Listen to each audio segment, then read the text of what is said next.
ایک بھائی نے سعودی عرب سے میسج کیا ہے اور پوچھا ہے کہ شیخ صاحب ذرا یہ بتائیے کہ بہت سارے لوگ جو یہ میسج کرتے ہیں یا یہ پوچھتے ہیں کہ ہم کیا قرآن سے تراویح میں قرأت کر سکتے ہیں یا نہیں کر سکتے ہیں، تو یہ سوال کرنے سے پہلے کیا ان کو یہ نہیں چاہیے کہ وہ یاد کر کے قرآن کی تلاوت کریں، یا جو صورتیں ان کو یاد ہیں ان صورتوں کے ذریعہ ہی قرآن کریم کو دیکھے بغیر تراویح کی نماز پڑھیں؟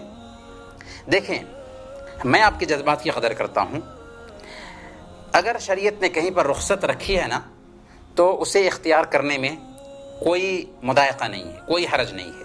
یہ بالکل صحیح ہے کہ ہمیں چاہیے کہ قرآن کریم کا اچھا خاصا حصہ یاد کریں، اور اللہ کے نبی صلی اللہ علیہ وسلم نے تو یہ فرمایا کہ جو دل اللہ کی کتاب سے خالی ہو وہ ویران دل ہے. تو زیادہ سے زیادہ ہمیں اللہ کی کتاب کو یاد کرنے کی کوشش کرنی چاہیے تاکہ ہم نمازوں میں وہ صورتیں پڑھ سکیں اور تراویح کی نماز بھی حفظ کے حساب سے جو صورتیں ہمیں یاد ہیں ان صورتوں کا اہتمام کر سکیں. لیکن سارے لوگوں کی ایک ہی کیفیت نہیں ہوتی. کتنے لوگوں کا حافظہ کمزور ہوتا ہے، ان کے لیے صورتوں کو یاد رکھنا مشکل ہوتا ہے. تو ایسے لوگوں کے لیے اس بات کی گنجائش ہماری شریعت میں ہے. حضرت ذکوان رضی اللہ تعالی عنہ عائشہ صدیقہ رضی اللہ تعالی عنہا کے نوکر ذکوان باضابطہ ان کی امامت کراتے تھے قرآن سے دیکھ کر کے.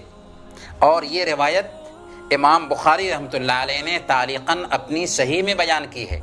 تو اس سے پتہ یہ چلا کہ ایک آدمی اگر قرآن کی صورتیں یاد نہیں رکھتا ہے اور تراویح کی نماز پڑھنا چاہتا ہے تو اس کے لیے یہ گنجائش ہے.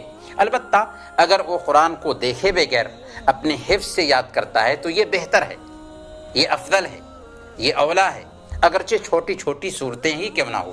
لیکن اس کے باوجود بھی اگر کوئی آدمی قرآن کریم کو دیکھ کر کے پڑھنا چاہتا ہے تو یہ گنجائش ہے. امید کہ آپ کے سوال کا جواب واضح ہو.